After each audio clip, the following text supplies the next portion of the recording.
Donc on ne s'attendait pas à ça non plus. On a essayé de sécuriser au maximum l'exploitation. Il y avait de l'ananas qui venait d'être planté il n'y a pas très longtemps.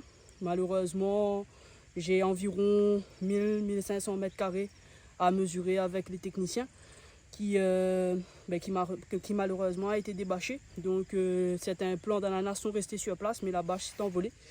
C'est ce qui veut dire qu'en fait là je vais avoir double travail.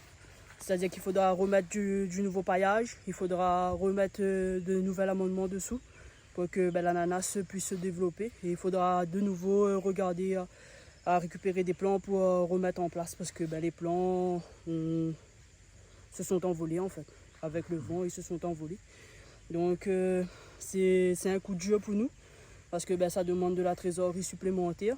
Le champ de banane, maman devrait apporter cette trésorerie-là cette année. Mais ça ne sera pas le cas, en sachant que c'est des plans qui sont pas donnés non plus en fait quand on regarde. Et sur la culture au sol, j'avais actuellement une CA qui était en production de melon Cantalou, donc très bien, avec un prix très bien coté et à un rendement à peu près d'une tonne, voire un peu mieux comparé à la dernière récolte. Et donc là, c'est fichu pour les melons.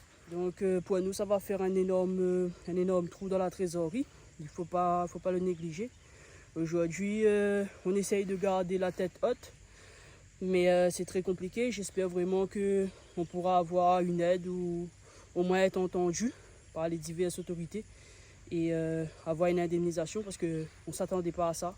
On a essayé de limiter vraiment la casse en sécurisant au maximum et malgré tout le vent était bien présent sur les hauts de l'île.